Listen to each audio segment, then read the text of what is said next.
Olá, boa noite a todos. Estamos iniciando nossa quarta-feira, 19 horas, nossa live, o Endovita Live, né?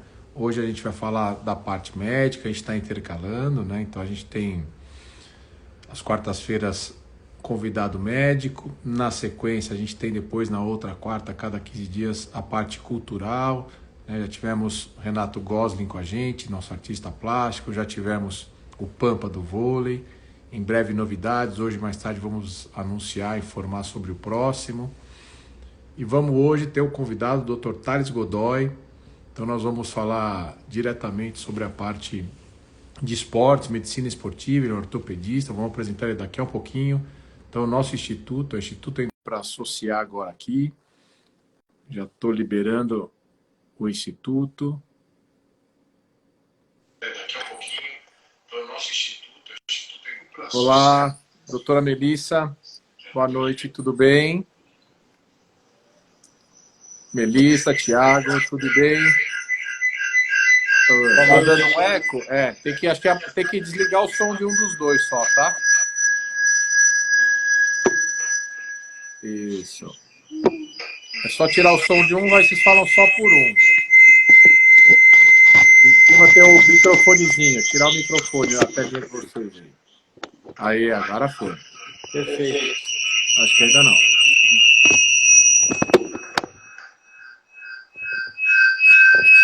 E como vocês estão com os dois, tá até boa a tela, tá, você quis pôr o quadro todo, né? E no rosto, ó, vê o microfone para mutar. Só mutar um. Melhorou? Tá dando eco. Enquanto isso, eu já vou chamar o Thales aqui. Ótimo. Peraí que eu não estou conseguindo aqui. Tem o meu, deixa o seu aberto. Ou o Thales pedir para convidar a entrar aqui na gente, ó.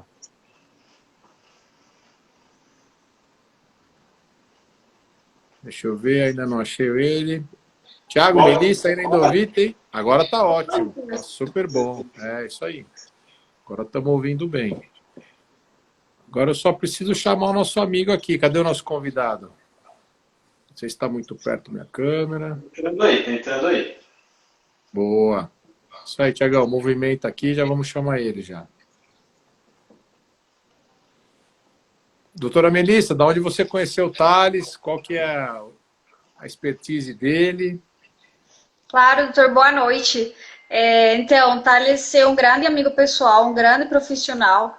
Ele é médico, ele fez sua formação em ortopedia, ele é especialista em medicina do esporte e ele na verdade, um grande amigo pessoal do meu marido também. A gente compartilhou Legal. bastante e para mim é uma honra muito grande que ele esteja aqui hoje. Ótimo, muito legal.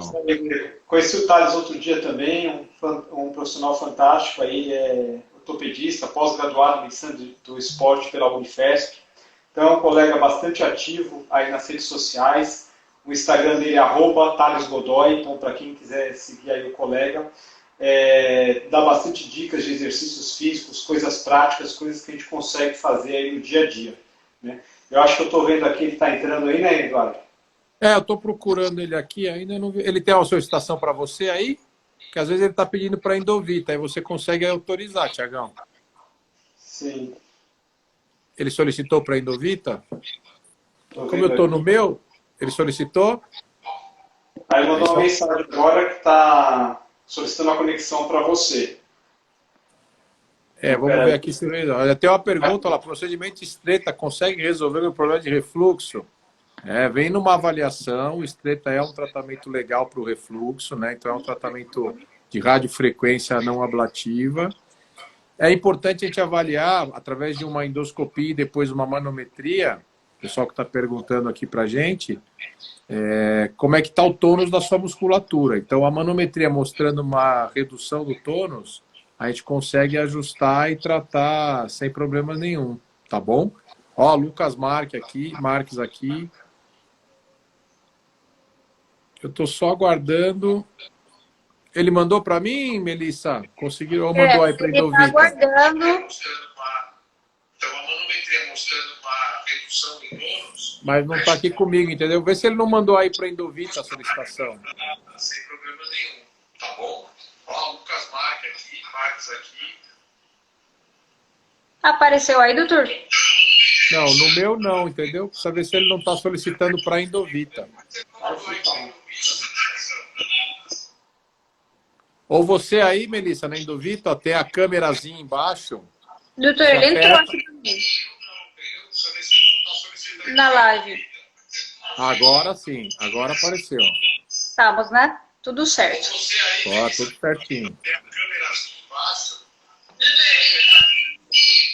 Pedi, cheguei. Vocês estão com dois, precisa diminuir o som de um deles aí, só de novo.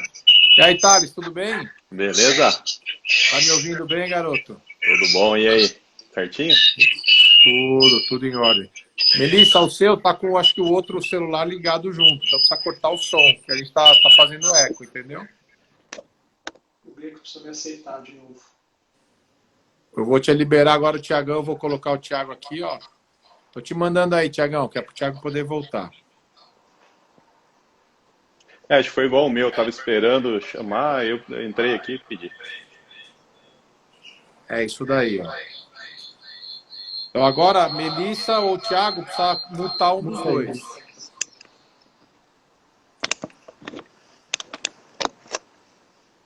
Mutou? Verifica aí, por favor. Tudo certo. Top. Agora perfeito. Aê, isso aí, garotos.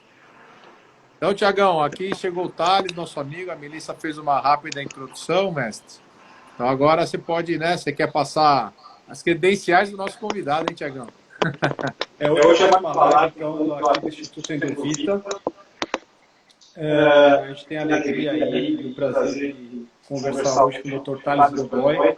Ele é médico ortopedista, pós-graduado em medicina esportiva pela Unifesp. É um colega que tem um Instagram bastante ativo, que curte a questão das mídias sociais, de como ajudar o paciente à distância, de como ajudar o paciente presencialmente em sua clínica. Então, hoje o bate-papo, né, Thales, é sobre medicina do esporte, como você pode agregar a atividades, procedimentos, qual o melhor tempo para fazer cada atividade, na dependência do procedimento cirúrgico que você fez. Então, Thales, por favor, se apresente, e aí a gente começa o nosso bate-papo aqui, você falando o que é atividade física, você dando uma breve introdução aí sobre o assunto. Tá ótimo. Obrigado pela introdução aí, queria agradecer o convite, é um prazer estar participando dessa live aqui com vocês. Espero que a gente consiga levar bastante informação aí para os pacientes, quem estiver assistindo. E a ideia aqui é fazer um bate-papo rápido, né? Meia hora, 45 minutinhos aí. E eu estruturei mais ou menos assim a apresentação. Assim. 3 tópicos. O primeiro é o que é atividade física no sentido de como, a partir de quando você deixa de ser sedentário, né? Porque tem muita gente que pensa, pô, aquela voltinha que eu dou com o cachorro no quarteirão ali, aquela ali conta como atividade física? Ou aquela voltinha no parque é uma atividade física? Então, vou comentar um pouquinho disso. Depois, o porquê da atividade física, no sentido de voltar do paciente da bariátrica, né? E até por isso, para a gente entender melhor quem que está aqui na live com a gente, vamos pedir a participação pessoal aí já. Comenta aqui, ó, deixa um comentário aí, quem que é o pós-operatório da cirurgia, já fez a cirurgia aqui com o grupo, está acompanhando a gente, ou quem já tem a cirurgia, quem é pré-operatório, quem já está certo o que vai fazer. Vamos ver como que está mais ou menos o nosso público aí, vamos ver o que tem. E quem quiser tirar dúvida, pode mandar também, não sei se vai dar tempo, se não der, a gente conversa lá no meu perfil, pode acessar lá, a gente vai tirando as dúvidas, tanto a gente quanto o perfil da clínica. E o finalzinho aí, se der tempo, a gente tira umas dúvidas e conversa um pouquinho sobre suplementação e outras coisas assim. Eu já te passo, viu, Thales? É bem interessante o pessoal que eu estou vendo, né? Os nominhos entrando, conheço muitos, tem vários pacientes já, claro que a grande maioria já são pacientes nossos já que fizeram balão intragástrico ou gastroplastia endoscópica, a gente trata obesidade, né, por endoscopia. E eu já estou vendo aqui, ó, bastante pacientes Valquíria, tem o pessoal aqui que a gente já está tratando, e às vezes, né, o paciente não quer se expor, às vezes não quer expor e tal. os pré, deve ter alguns aí já, mas a grande maioria, para ter certeza que é o pessoal que já fez um tratamento, era obeso, e a nossa intenção contigo aqui é entender isso que você disse, né? Como voltar à prática de atividade, como manter isso um hábito, né, saudável, rotineiro, mas que a pessoa aprenda a importância, né? Então, pensa que aquele paciente foi obeso a vida inteira, lutou contra a obesidade e agora mudou, está mudando o hábito com a gente. Ó, a Letícia, a nossa nutricionista, entrou agora aqui. Então, assim, a Letícia, o trabalho do Dr. Tiago, da Melissa, em emagrecê-los. E, na sequência, agora o paciente está magro, né? E a gente não pode só emagrecer, né? Aprender ele a controlar o peso, e o esporte é fundamental. É isso aí que a gente quer ver contigo, né? Manda bala. Exatamente. Então vamos lá. Primeiro, para o pessoal entender, então, o que é a atividade física, né? Se aquela voltinha ali conta com uma atividade física. E aí queria levantar a bola para você e falar mais um pouquinho também, porque a atividade física a gente tem um tempo para começar. E vocês fazem por via endoscópica, né? Se a gente pegar a primeira cirurgia lá, demorava quase 90 dias para a gente fazer a cirurgia, algo mais ou menos assim. Me corrija se eu estiver errado. A endoscópica a gente consegue devolver o paciente bem mais rápido para o dia a dia, né? Isso. A endoscópica, a gente, assim, é um procedimento hospital-dia, tá, Thales? Então, assim, hoje a gente fez um procedimento cedo, 7 horas da manhã, a paciente 2 horas da tarde está indo embora para casa. A gente revê essa paciente em 7 dias, tá? E nesse período a gente pede a gente fala assim, atividades relativas, sabe? Esforço relativo, né? Ficar em casa, se movimentar, não é para ficar jogada na cama, ficar no sofá, tá? Por conta até de perigos de trombose e outras situações, mas ela está à base de água, chá e gelatina, então não dá nem para fazer atividade física por conta da resistência. A partir da primeira semana, ela já tem um aporte calórico maior. Então, a partir de 7 dias, ela vai continuar com dieta líquida, com aporte calórico melhor. A partir de 30 dias, ela já aumenta o aporte. Então, a gente orienta exercícios leves, de 7 dias até 30, e a partir de 30 voltar às atividades normais. Mas acho que isso é legal porque os pacientes têm muita dúvida, né? O que é o exercício leve, né, doutor? A gente mesmo, né, Tiagão? Para a gente vai ser essa live e vai aprender. O que eu posso falar para o cara? Posso carregar o sofá no colo? Às vezes o cara acha que isso é leve, né? Fala, não, isso não pode, mas você pode, é essa a ideia. Então, e aí, lembrando, a gente está com um paciente que não está acostumado a fazer atividade física, né? Então, o leve para ele é diferente do leve para quem já faz atividade física. Então, tentando dar um norte aí de forma bem simples, né? Primeiro, a OMS, o que ela considera quem que é sedentário? Ela subiu essa régua aí ano passado. Então, para você deixar de ser sedentário, a OMS entende o quê? Você tem que fazer, no mínimo, 150 minutos por semana de atividade moderada ou 75 minutos por semana de atividade vigorosa. E aí vem a dúvida, né? Tá, e beleza, o que é moderada e o que é vigorosa? Tem algumas formas de a gente saber isso. A forma mais prática, assim, acho que é com a frequência cardíaca. Hoje a gente tem um monte de relógio, várias formas de calcular isso. Para quem não tem, está fazendo exercício, conta o batimento cardíaco aqui no punho por 10 segundos, multiplica por 6, vai ter por minuto. Multiplica por 6, é isso, Thales? Porque cada minuto tem 60 segundos. Conta por 10, dá 1 minuto. Legal. Aí dá batimento cardíaco por minuto. Beleza. Por que isso é importante? Porque essa graduação da atividade física, ser moderada, ser vigorosa, ela é baseada na frequência cardíaca máxima que você pode chegar com segurança. Tá. E de forma simples, como que faz isso? Pega 220, subtrai a idade. Então, por exemplo, um paciente de 20 anos, 220 menos 20. Frequência cardíaca máxima orientada para ele durante o exercício é 200 batimentos por minuto. Legal. Paciente de 40 anos, 220 menos 40, 180. Beleza. Então, vamos lá pegar um exemplo. Paciente de 40 anos, frequência cardíaca máxima dele, 180 batimentos por minuto. Isso. Como saber, então, se é moderada ou vigorosa? A partir de 80%, tentando deixar os números bem redondos aqui, para até ficar fácil o pessoal entender, a partir de 80% já é moderado, já é vigoroso, desculpa. Tá. Então, pegando o nosso exemplo, 180, se a gente fizer 80% disso, vai dar mais ou menos 150 batimentos por minuto. Então, será que aquela caminhadinha com o cachorro em volta do quarteirão, você chega a 150 batimentos por minuto? Difícil, né? E dividido só se o cachorro só se for um cachorro gigante e sair correndo, aí lascou.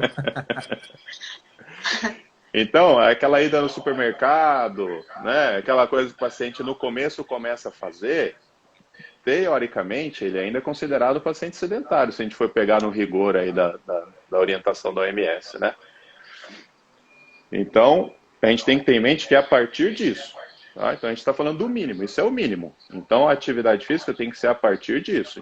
Então, esse valor de 175, ele fala, na verdade, de 175 e 300, e outro 75 e 150. Então, a gente tem que pensar que jogar isso para cima. O quanto? Quanto mais, melhor. Agora tem que respeitar o descanso. Pulando um pouquinho mais para frente, que eu ia falar na frente, a ideia é o quê? Existe uma regrinha também dos 10%, para a gente aumentar o volume. O que é isso daí? O paciente, vamos supor, por semana, o paciente anda 10 quilômetros numa semana, uma semana inteira. Para evitar a lesão, a ideia é que ele aumente o volume do treino só em 10% na semana seguinte.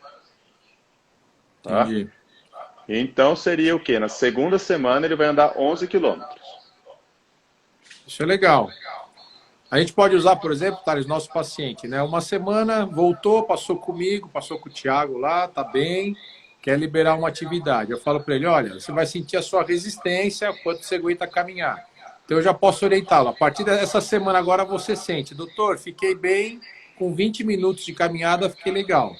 Então eu falo para ele, então semana que vem você vai fazer 22. Outra semana você vai fazer 25. Então eu posso escalonar e já programar semanalmente dessa maneira. É legal. Perfeito. E a gente consegue extrapolar isso para outras situações. Então, eu dei o exemplo da corrida, a gente pode levar, sei lá, para bicicleta, para carga de peso. O cara está levantando 10 quilos. Semana que vem, 11 quilos. Não adianta o cara vir fazer 10 quilos, não, estou me sentindo bem, semana que vem 15. Vai fazer. Só que a gente está pensando em saúde e prevenção de lesão. Porque a gente quer uma longevidade, né? A gente quer longevidade para que o paciente mantenha os hábitos saudáveis e evite o reganho. Porque a gente sabe que, infelizmente, é uma realidade, às vezes, quem faz a gastroplastia. Legal. Se o cara for com muita sede ao pote, machuca, desanima, e aí começa aquela bola de neve. Exato. Eu tive um paciente até de exemplo aqui, né?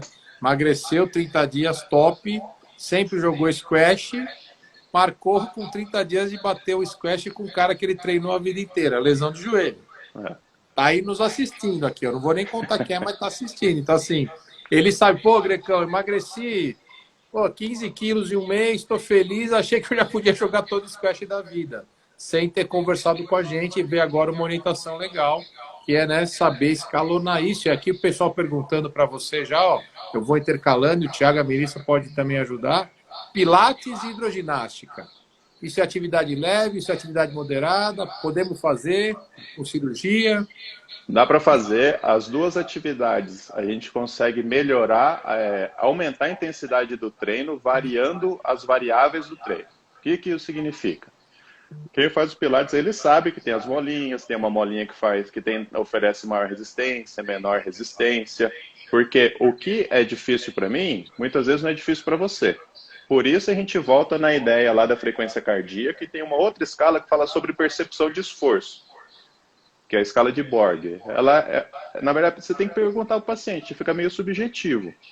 Mas a ideia é que você sinta esse batimento cardíaco, sinta essa frequência, e independente da atividade que você fizer, você consegue aumentar a intensidade do exercício trabalhando, por exemplo, diminuindo o intervalo de descanso, aumentando o peso, aumentando o número de repetições. Então, aquela ideia de que o exercício que, sei lá, é eficiente, o exercício com muito peso, depende do seu objetivo. E não é o nosso objetivo aqui. Nosso objetivo é saúde e evitar lesão. Então, ele pode trabalhar nessas variáveis. Ele não precisa levantar 100 quilos lá no supino, fazer 40 quilos no agachamento para ter um efeito benéfico na saúde dele, né? Então, respondendo a pergunta, Pilates e hidroginástica pode ser considerado como exercício até moderado. Vai depender do quanto você aumentar a intensidade ali. Legal. Tiagão? Perfeito, Thales. Aí gerou uma dúvida aqui, que veio de uma pergunta aqui do grupo aqui, né? Por exemplo, o paciente fez o procedimento, já passou uma semana, ele começou a atividade física, se baseou nessas recomendações que você colocou, do frequência cardíaca, do aumento gradual. Só que ele continua se sentindo fraco, ele não tem força para fazer o exercício diário, porque a gente sabe que a dieta pós-procedimentos bariátricos é uma dieta líquida, que depois passa para ser líquida completa, ou seja, demora mais do que 7 dias, na verdade, para o paciente ter uma dieta que a gente considera aí que seja efetiva, para dar força para ele a começar para terminar esse exercício físico. Existe alguma forma de a gente orientar esse paciente a manter o foco, manter a atividade física, tentar progredir de forma diária, isso, e não abandonar o exercício físico de forma precoce? Tem pacientes que falam assim, não, essa semana eu não aguento fazer, aí só começa na outra semana. Então, às vezes, posterga um pouco o começo da atividade física, porque ele se sente com tontura, com mal-estar, se sente, às vezes, com hipoglicemia. Quais são os sinais e sintomas que a gente deve orientar o paciente de alerta? Que ele deve parar o exercício e recomeçar depois de um dia, 2 dias? Como que você orienta isso? Isso é muito interessante porque, de novo, a gente está falando do paciente que não está habituado muitas vezes com o exercício físico. E a pior situação é que ele pegue medo, tenha pavor, acho que vai passar mal durante a atividade. Tem paciente, já conversei com o paciente, ele vai na academia, ele não entra no aparelho. Ele tem vergonha, ele tem medo de rasgar a roupa. Já ouvi isso daí, relato de paciente. Então, a gente tem que evitar isso daí. O paciente não pode ter esse trauma, né? Então, como eu penso, o mais interessante é fazer aquilo que você se sinta bem. Porque, de novo, a ideia é a gente atuar no longo prazo. Tá? Então, tem gente que acelera um pouquinho o coração, ele se sente mal, não gosta, vem esse medo, né? Então, a sequência é a gente ir progredindo esse treino, tá? Vamos lá. De forma leve até a gente conseguir o exercício moderado, se a gente tiver esse objetivo. Por que a gente fala que o exercício moderado é mais interessante? Porque ele promove um maior gasto energético. Então o paciente consegue gastar mais energia, aumenta o metabolismo, todas essas coisas. Mas o paciente não precisa necessariamente ter objetivo. Às vezes ele quer só andar ali, fazer uma volta, uma caminhadinha, alguma coisa assim. Então, de novo, como que a gente faz? O que a gente pode orientar? Fazer atividade física após a alimentação, nesse primeiro momento. Muitas vezes o paciente vem com aquela ideia, o que está famoso, vou fazer exercício em jejum. Não é, de novo, não é o nosso objetivo, não é isso que vai fazer você emagrecer, é o déficit calórico. Então, vamos devagar e vamos começar após a alimentação. Então, principalmente nessa primeira fase, que a gente não consegue trabalhar com pré-treino, não consegue trabalhar direito com suplementação, está progredindo na dieta líquida, então a ideia faz o exercício, começa de forma leve, após a alimentação, e vai progredindo aos poucos, de tal forma que você não sinta a dor que você acha que é aquela dor que está te prejudicando. Como que eu sei isso? Existe uma situação que chama dor muscular tardia. Ela começa após 48 horas e vai até 72 horas. O que é isso? Isso é o músculo inflamado. Isso é a resposta do músculo ao exercício. Então, talvez uma boa orientação, o que seria? Aquela caminhadinha que a gente falou agora há pouco, fez lá, beleza, fiz segunda-feira, espera, terça-feira eu não faço. Vamos fazer na quarta, esperar na quinta, entendeu? Depois da alimentação. Acho que a ideia é mais ou menos essa daí. Não sei se era essa a dúvida. Sim, acho que essa é a ideia mesmo, viu, Thales? Porque é o que você disse, né? É o público que você está trabalhando, que é a grande preocupação, né? Que é você ter o pessoal que não está acostumado à atividade, que de repente começa a perder muito peso. O que você disse, acho que o Thiago percebe isso também, né, Thiago, nas consultas. Tem muita gente que já procura a gente assim, doutor, eu frequentava academia, etc. E hoje a gente sabe o perfil, né? Então, na academia, ela fala, eu tenho vergonha de entrar numa academia. as roupas de ginástica, né, tendem todas a um outro perfil estético. Então, isso é uma coisa que a gente precisa combater muito quando a gente fala de obesidade, que é um lado que é o preconceito, né, que as pessoas têm em relação a isso. Então, lá, doutor, eu me sinto acanhada. Então, eles procuram sempre um início, aí quando vê uma perda de peso maior, aquela roupinha que estava para usar, ela já consegue colocar. Aquela autoestima dela vai lá para cima. O paciente se sente com uma vontade enorme de sair fazendo exercício. Então é importante, veja, tá aí o Thales, pegar essas informações, a gente está aprendendo aqui o que a gente vai passar para os pacientes.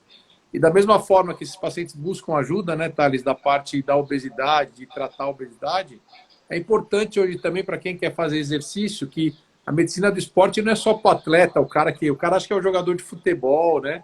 Que é aquele paciente que é o jogador de vôlei, o pampa, que esses caras têm já todo um preparo e tem vocês profissionais inseridos dentro dos clubes profissionalmente. Agora, a pessoa que tem o lado aí amador, né, Tiagão, né, Melissa? Começa a querer jogar um tênis. O Thiago tá agora lá, ó, tem umas... Já, né, Thiago? Tá jogando tênis semanalmente. É importante passar por uma avaliação com o profissional do seu perfil, né? Acho que a ideia nossa aqui também é mostrar a importância hoje do médico do esporte, né? A mudança disso, que não é só do atleta profissional, mas é para quem que é, assim, não é o atleta de... O mais perigoso é aquele que só joga bola uma vez por mês, né? Aquele lá que pode infartar, quebra o joelho. Mas a pessoa que quer voltar a ter uma vida saudável, que quer sair do sedentarismo, importante passar aí com um profissional do seu perfil, né? Como é que funciona isso? Como é que vocês trabalham isso? Como é que vocês trazem esse paciente? Então, a ideia é fazer o quê? Do médico do esporte, ele, de certa forma, ele gerenciar essa vida esportiva do paciente ali. E isso reforça a importância de uma abordagem multidisciplinar, né? Então, o médico, ele coloca ali para dar as orientações. Então, vai ter o nutricionista que vai desempenhar o trabalho dele, vai ter o profissional de educação física que vai orientar ali, tem outras especialidades médicas também envolvidas, e o médico do esporte ele vai gerenciar, vai falar, ó, acho que a gente consegue otimizar um pouquinho aqui, perder o peso aqui, acho que a gente consegue aumentar um pouquinho o exercício. Vamos, então, baixar essa medicação que você está tomando, a gente vai entrar com um pouquinho mais de suplemento, vamos segurar um pouquinho. Tem muita gente que tem dúvida hoje em dia de hormônio, testosterona, essas coisas, calma, vamos fazer o básico, né? Vamos ir devagar. Então ele funciona gerenciando isso daí. E é o que você falou, a especialidade, na verdade, ela chama medicina do exercício e do esporte, né? Então realmente não é só para atleta, né? É para todo mundo que quer iniciar uma atividade física ou se manter saudável, aí ter quem faça essa gerência aí, né? Acho importante, viu, Thales? Tiago, essa gerência, isso é um projeto a longo prazo, né, Thales? O paciente precisa de uma avaliação, precisa iniciar um acompanhamento, porque muitas vezes ele quer um resultado a curto prazo. Fala, comecei a fazer exercício físico e estou ganhando peso. Mas calma, também há uma mudança da composição corporal, que a gente pode avaliar, por exemplo, por exame de bioimpedância. Há uma mudança, uma progressão na alimentação. Tem a fase em que você vai orientar a suplementação, porque precisa de um exercício mais vigoroso. Então, tudo isso é importante. Eu acho que ter o profissional médico, especialista em medicina do esporte, ter o personal trainer seria o melhor dos cenários, né? Para todos os tipos de paciente, não só para o paciente que procura perda de peso, mas, por exemplo, pacientes que estão magros, que estão bem fisicamente, mas não estão condicionados do ponto de vista físico, do ponto de vista de esporte. A Melissa tem uma pergunta para você bastante interessante e eu vou passar para ela agora. Vamos lá. Isso, Thales, todos os pontos que você falou agora para mim são muito importantes, tá? Mas assim, voltando naquilo que o Dr. Thiago falou agora em relação à massa muscular, veio uma pergunta aqui na nossa caixinha dos stories, perguntando especificamente sobre isso. Como preservar a massa muscular durante a perda de peso? Você tem como orientar a gente nessa parte? E ó, Thales, antes de você falar, eu só vou aqui, viu? Ó, Eliane, obrigado. Informações importantes, tá amando a live aí. Minha mãe entrou aí, ó, que agora tá se cuidando, fez um transplante, faz a esteirinha dela sob orientação. E antes de você responder da massa muscular, comparar, né, Thiago? É igual o cara quer perder peso, sai fazendo a dieta que ele leu em algum papel, né? Dietas malucas. É igual fazer esporte, né? Você tem que ter o personal, você tem que ter o seu professor, Mas antes, pessoal, é igual tratar a obesidade. Procura um médico, veja como é que está seu coração, veja como está a parte articular. Então, a partir dessa orientação, você vai estar fazendo algo saudável. Fala da massa muscular para a gente aí, mestre. E aquela coisa assim, o paciente às vezes se pergunta, né? Tá bom, eu fiz a cirurgia porque eu queria perder peso, queria emagrecer. E por que eu preciso fazer exercício? A cirurgia já vai me dar isso. Não é? É isso aí. A questão é exatamente essa. A palavra é perder peso. O problema é o quê? A primeira fonte de energia que o corpo utiliza quando precisa fazer exercício é o açúcar que está no sangue. É o glicogênio muscular. Então, o paciente, ele já está num déficit calórico, ou seja, o corpo dele já está precisando de energia comparado ao que era antes, né? E aí, se ele fizer exercício em jejum, muitas vezes não fizer exercício, a primeira coisa que ele perde é a massa muscular. Então, qual que é o problema disso pensando em longevidade? A gente pode entrar num quadro que está ganhando cada vez mais conhecimento, que é de obesidade mais sarcopenia. A gente chama obesidade sarcopênica ou outras coisas assim. O que é? É o paciente que ele é obeso, né? Não às vezes sobrepeso, mas ele tem uma obesidade associado a uma baixa massa muscular, mas não só em quantidade, em qualidade. Ah, tá bom, então, mas por que isso é importante? Porque assim como a massa óssea, que é a forma mais fácil de comparar a osteoporose, a massa muscular ela também vai diminuindo com o tempo. E começa com 30 anos. Ela vai diminuindo com o tempo até chegar no idoso lá. Por que o objetivo? Falando em massa muscular, por que o exercício ele é interessante? Porque a gente muda o patamar que o paciente sai. Então imagina comigo, é um gráfico, uma linha descendente, que a gente sabe que o paciente vai chegar lá embaixo. O exercício, o que ele faz? Em vez do paciente já sair de baixo, ele sai lá de cima com a massa muscular. Então vamos supor, o paciente ao longo da vida ele perde 10 quilos de massa muscular dos 30, vai até os 70 anos. A questão é, se ele vai sair dos 30 quilos de massa muscular e perder 10, ou ele vai sair dos 50 quilos de massa muscular e perder 10. E massa muscular com função. Tá, desses valores aí, mas com função. Da parte da ortopedia, isso é importante porque evita queda. 50% dos pacientes que fraturam o fêmur não voltam ao que era antes. 30% desses morrem no primeiro ano. Então agora é pouco palpável para a gente a questão do exercício, mas de novo, vamos pensar no longo prazo. Então essa é a importância de manter a massa muscular. Como que a gente avalia isso? Bioimpedância é uma forma, dobra cutânea é outra forma. Tem uma forma que eu gosto também, que é a densitometria. A mesmo aparelho que a gente faz o exame da osteoporose, a gente consegue fazer a densitometria de corpo inteiro para avaliação de composição corporal. Lá a gente vai ter uma ideia da osteoporose, mas também da porcentagem de gordura e porcentagem muscular do paciente, dividido por braço, tronco, perna, assim como na bioimpedância. Essa é uma outra forma. Então lá a gente consegue avaliar a porcentagem de gordura que o paciente tem, a porcentagem de massa muscular. E aí, para finalizar, o exercício ele é importante porque no processo de emagrecimento, quando a gente diminui essa oferta de energia, de caloria, que é o paciente no pós-operatório, o exercício ele vem no sentido de evitar essa muscular. Então, porque, de novo, fechando o raciocínio, a primeira fonte de energia é o músculo. Tá? Se você não fizer um exercício para enviar estímulo para esse músculo se manter ativo, o corpo vai se ver numa situação de privação de energia, vai pegar a energia do músculo. E aí você perde peso, né? Você só é que esse peso aí é o que está na balança ali. Às vezes você perdi 30 quilos. Beleza, perdeu muita massa muscular. É importante entender isso, né? O Thiago bate bem nessa tecla que a importância da avaliação nutricional não é só o IMC, né, que baseia a gente, mas a bioimpedância ela é fundamental.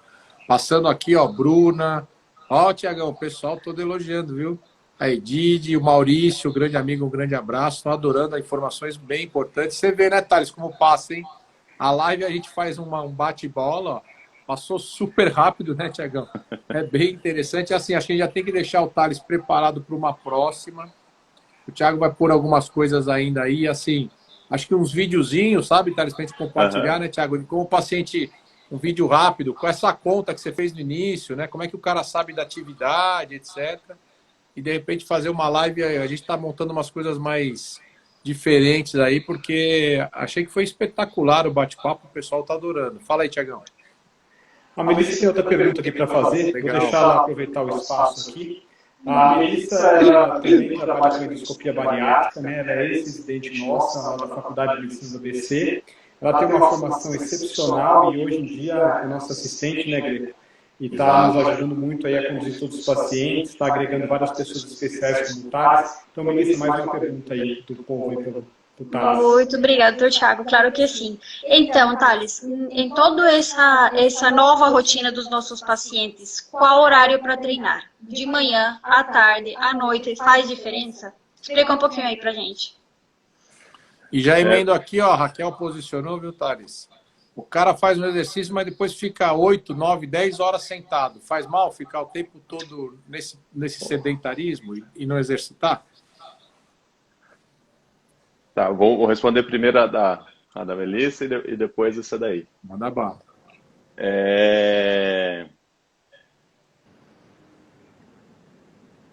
Repete para mim, eu acho que eu...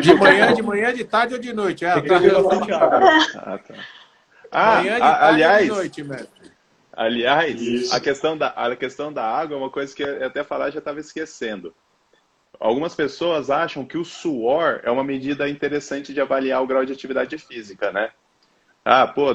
Nossa, fiz uma atividade e transpirei pra caramba. O suor é água, é desidratação.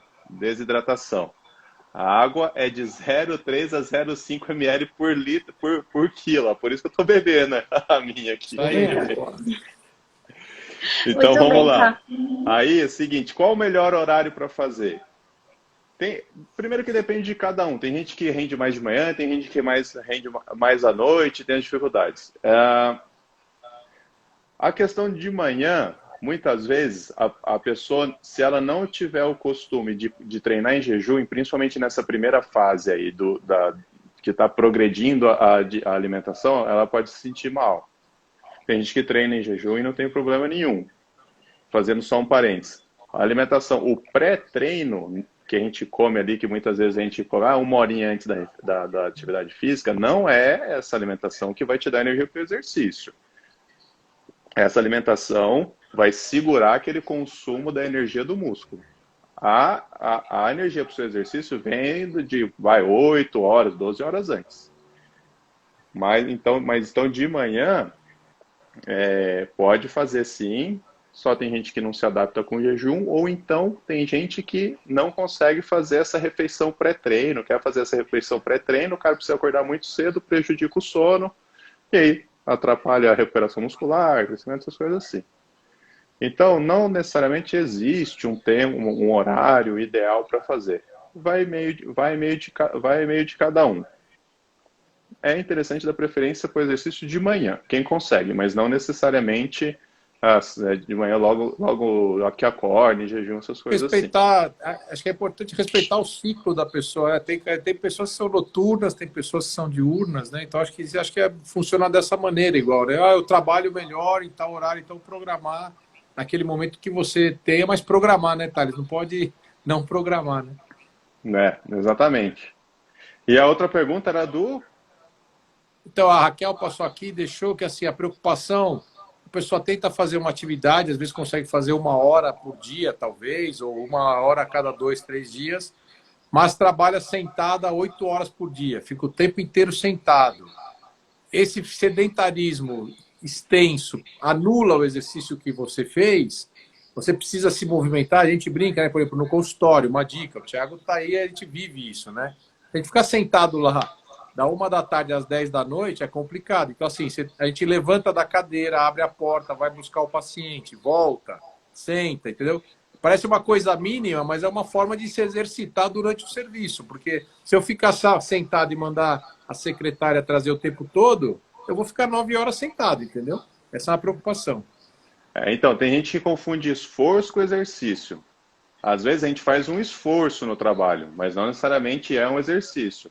Esse tipo de coisa, dá preferência por escada, é ir lá, falar com o paciente, abrir essas pequenas movimentações, elas aumentam o nosso gasto energético, mas ela está mais para o lado do esforço do que propriamente uma atividade física. E isso daí vai na mudança de hábito. Então, isso é interessante fazer sim.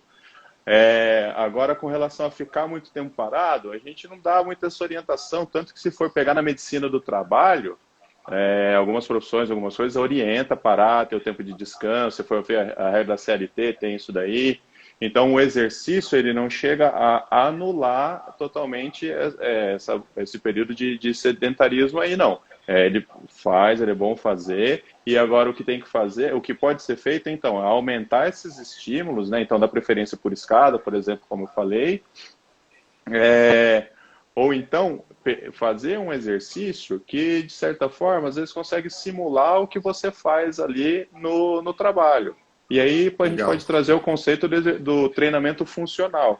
Treinamento funcional, às vezes a gente faz para determinados esportes, então o cara é jogador de bola, ele faz isso, o cara joga basquete, vôlei.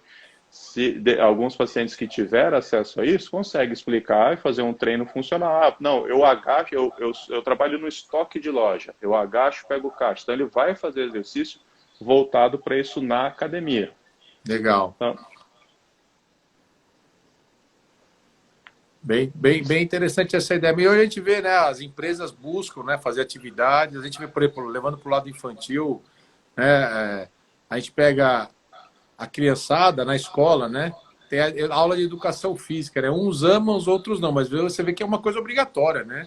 É obrigatório você ter isso para as crianças também, que faz parte, porque senão vai ficar o tempo inteiro lá sentado e tendo aula lá. Tiagão, inclusive, tem alguns estudos aí, Manda, só pode desculpa falar. interromper, tem alguns estudos que relacionam a obesidade infantil com a obesidade na vida adulta. Tem uma porcentagem alta aí. Tem vários estudos que relacionam isso aí. Exatamente. É isso aí, né, Tiagão? 40 minutos, hein? Ó, o Thales arrebentou. Deu 40 minutos, exatamente.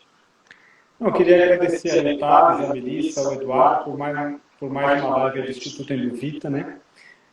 Toda semana, tá, a gente tem as lives, você tem acompanhado aí, eu também tenho acompanhado aí o seu perfil profissional do Instagram, né, que é @ThalesGodoy. Vamos começar agora a trabalhar juntos, né? Isso já era um projeto nosso de alguns meses atrás, agora vamos botar em prática. Então, agradecer a você por todo esse tempo aí que você tem se dedicado a nos ajudar nas orientações dos nossos pacientes e por essa live aqui fantástica. Com certeza teremos outras em breve. Muito obrigado.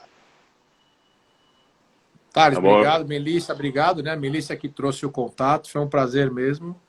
Acho que temos bastante figurinha para trocar. Vou te pedir, o pessoal está pedindo aqui, nós já vamos deixar a live na sequência, o pessoal quer assistir toda de novo. Vamos depois bater o papo fora, uns videozinhos legais, a gente trocar para compartilhar. Então, Melissa, dá o seu agradecimento ao seu convidado e depois o Thales finaliza aí. Agradecer ao doutor Eduardo, né, também, ao doutor Tiago. Sinto uma grande admiração, para mim é uma honra muito grande estar aqui. E ao lado do meu amigo Thales, espero que sejam muitas lives juntos e uma ótima noite a todos. Mais uma vez, muito obrigado pelo convite, obrigado a todo mundo que participou aí. Quem quiser tirar mais alguma dúvida que não deu para responder por aqui, vai lá no meu perfil, Thales Godoy, a gente conversa por lá. E obrigado a todos que participaram, obrigado pelo convite. Espero que a gente tenha levado informação boa aí, de qualidade para todo mundo e que tenha ajudado as pessoas. Pessoal, obrigado, boa noite, até a próxima quarta. Tiagão, tem spoiler ou na sequência na semana? Já temos o nosso convidado especial para quarta que vem. Os próximos dias vai estar aí nas redes sociais. Por enquanto é surpresa, mas já está fechado. Pode ficar tranquilo. Endovita Cultural. Abraço a todos, boa noite. Valeu, Thales. Beleza, prazer imenso. um abraço. Tchau, Melissa. Valeu. Tchau, Tiagão. Um abraço, Tchau.